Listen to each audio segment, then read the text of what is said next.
Hey guys, Mark here from Ratings.com, and today we're doing a comparison video between the B&O Play E8 and the Bose SoundSport 3. Now they're both truly wireless headphones with a premium design and a high-end price tag. So what do they offer that sets them apart from the other truly wireless in-ears and earbuds? And are they really worth it, or should you spend a little less and go with a cheaper competing model like the Jaybird One or even the Apple AirPods? Well, in this video, we'll be comparing their design, their sound quality, isolation, as well as the active features. But as always, let's start with what's in the box. So both headphones have about the same content inside the box. In the B&O's case, you have a micro USB charging cable, the manual, 4 sets of silicone tips, and a pair of memory foam comply tips for added comfort. You also get the charging case, and inside the B&O Play E8 headphones. It's about the same for the Bose, so micro USB charging cable, the manuals, the earbud tips of different sizes, then the charging case with the SoundSport 3 inside. And that's pretty much it. Now let's get the boxes out of the way and start comparing the design. So the first major difference between these headphones is that the B&Os have an in-ear fit and the Bose are earbuds. They're both decently comfortable, but the Bose are slightly better, especially if you're not a big fan of in-ears. They come with 3 comfortable earbud tips that do not enter the ear canal and have built-in stability fins for a secure fit. They don't move around much and they're stable enough for exercising and running, although they do stick out of your ears quite a bit and they're slightly heavier than the B&Os. The B&Os, on the other hand, have a more common in-ear design, but the buds are slightly angled to better fit the contours of your ears. And as mentioned, they come with 4 tip sizes, including a pair of memory foam tips, which gives you a comfortable but slightly less stable fit than the Bose. They should still be good enough for running and working out, but I found myself adjusting the fit of the B&Os more often during a testing procedure than I did with the Bose. Build quality-wise, the Bose have a sturdy but slightly bulky design, whereas the B&Os have a more compact form factor that feels a bit more premium and high-end. They're both sweat-proof and made from a good combination of rubber and dense plastic that feels sufficiently durable that you won't be too worried if they accidentally fall out of your ears once or twice. The Bose especially feel more durable in that aspect. Their case, however, are vastly different. The Bose have a fairly large plastic case that's heavy and a bit counterintuitive for a truly wireless design since it makes them less portable. It will still fit in your pockets, but it sticks out quite a bit and it's probably the bulkiest case for any truly wireless design that we've tested so far. The B&O's case, on the other hand, is more compact and easier to carry around on your person. It has this textured leather coating that makes the whole design feel a bit more premium than that of the Bose. Lastly, for their control schemes, the B&O Play are a lot easier to use than the SoundSport, but a bit confusing at first. They have a touch-sensitive layout that provides all the essential functions, as well as a transparency mode so that you can monitor your environment. Pairing is done by holding both touch-sensitive surfaces for 5 seconds. Call, play, pause, and fast-forwarding tracks are done by tapping once or twice on the right earbud. Tapping 3 times will activate voice assistance. And for the left earbud, tapping once triggers and stops the transparency feature, and twice rewinds tracks. It's a decent control scheme, but it's not the most responsive and lacks a bit of auditory feedback. The Bose, on the other hand, have physical buttons, which normally should be more precise than touch-sensitive controls, but the buttons are so stiff that you often have to take the buds out of your ears just to turn up the volume. On the upside, the layout is pretty simple. It's a 3-button setup for call, music, and track skipping, and a dedicated Bluetooth pairing button on the left earbud. So overall, the B&Os are slightly better designed than the Bose and come with a much better case, but the sturdy build quality of the Bose feels just a bit more durable. Hopefully, the next iteration will be more portable and won't stick out of your ears like these ones. Now let's hop over to one of the test rooms and talk about the sound quality with Sam. In terms of sound quality, there is no contest here really. The Bose are one of the best sounding earbud or in-ears available right now, while the B&O Play are just average sounding. But before discussing them in more detail, let's listen to a comparison we have recorded between the SoundSport 3 and the E8. Just keep in mind that this is a relative comparison and not an absolute one. So you can use this recording to see which headphone has more bass or treble compared to each other. But if you grab one of these headphones and listen to the same track that we've used here, the sound you hear will probably be different.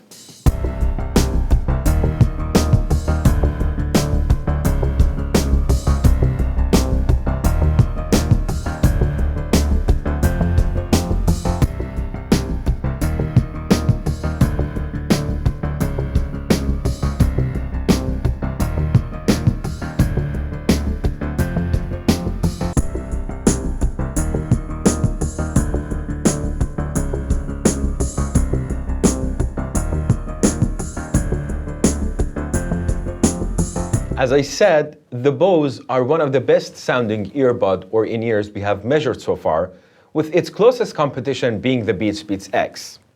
You can see in the frequency response that they are basically flat from 40 Hz up to 1.5 kHz, as opposed to the Beoplay, which is quite uneven. So depending on the track, it could be sounding boomy on vocals while having a bass that is a bit thin.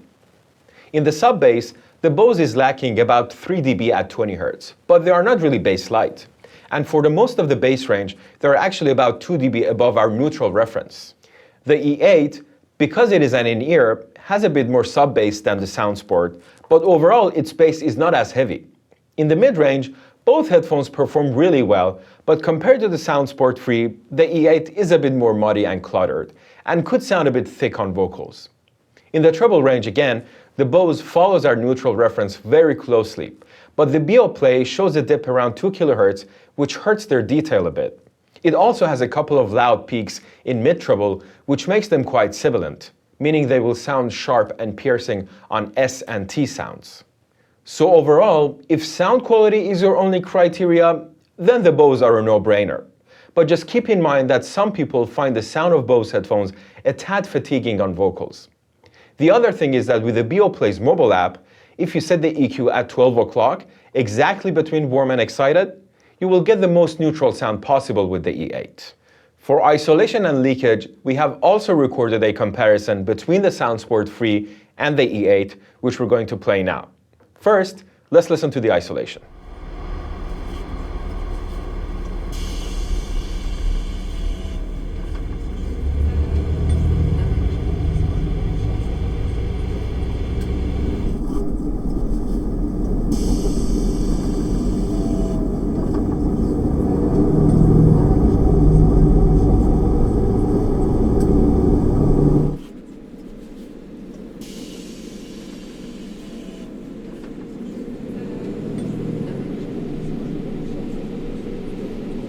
So as you probably noticed, there is a big difference between the isolation of these headphones.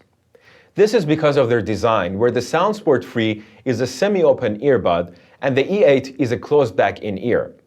That's why the Bose practically doesn't isolate, and the Beoplay, although not noise-canceling, performs better than a good number of active noise-canceling headphones available on the market. So if you want a headphone that allows you to hear your environment, for example when you go for a run and want to be able to hear the cars around you, then get the Bose. But if you want to be isolated from your environment, like on a bus or on a plane, then go with the Beoplay. Now, let's listen to the leakage comparison.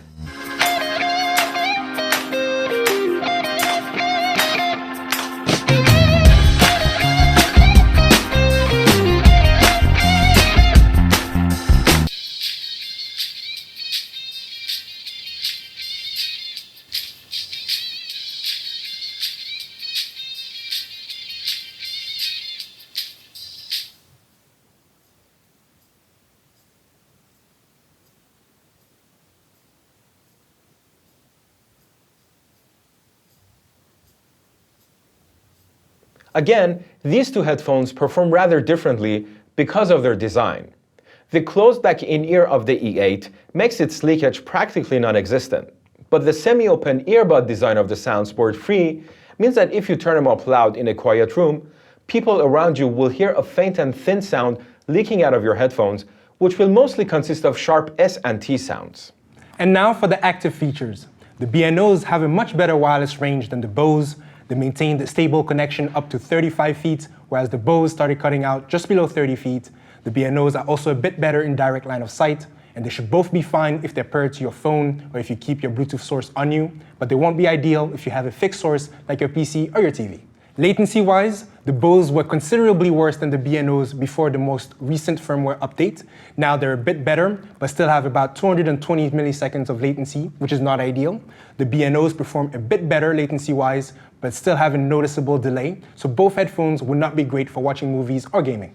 They also both use a master-slave type setup for their wireless connection, where the right earbud relays information to the left, so you can't use them independently if the right earbud is charging in a case or out of battery, unlike the Apple AirPods or the Gear Icon X from Samsung. As for the battery life, the Bose lasted a bit longer than the B&Os at 4.8 hours on a single charge and have an additional 10 hours in the case for a total of 15 hours. The B&Os lasted 4 hours on average, with 2 additional charges in the case for a total of 12 hours. They should both be good enough to last you an entire day, but they may be a bit limiting if you have long listening sessions and don't take any breaks. For the apps, here again, Bose hasn't added an equalizer yet, so they feel a bit less customizable than the B&Os. The Bose Connect app at least gives you more options when paired to the Freeze compared to the SoundSport wireless, like being able to find the last known location of your earbuds and Google Assistant integration. It still feels pretty bare bones though, but since the SoundSport Freeze sound really good, you may not need to EQ them anyway. The B&Os, on the other hand, give you a customizable app with an equalizer that lets you choose between presets of different intensities. You can also save custom presets, and you get a transparency switch that gives you more options than the touch-sensitive control scheme. However, it still feels a little lacking compared to, say, the MySound app from Jaybird. So in the end, between the Bose SoundSport 3 and the B&O Play E8, which headphone would be the best for you? Well, for most use cases, the B&O Play performs slightly better than the Bose. They isolate more, so you can use them while commuting. They're also stable enough for working out and for most physical activities. However, the Bose have one of the best sound quality that we've measured for any wireless in-ear headphone, including most of the truly wireless designs that we've tested so far. So if sound quality is the most important aspect for you, and you find typical in-ear designs a bit uncomfortable, then the Bose are the slightly cheaper and better sounding option. But for everything else, the B&O Plays are a bit better, but they're a lot more expensive. And that's pretty much it. Check out all the measurements on our websites in the link below. If you like this video, subscribe to our channel or become a contributor. Also, we're currently hiring in our offices in Montreal for various positions. So if you want to help people find the best products for their needs, have a look at our career page on our website. Thank you for watching. See you next time.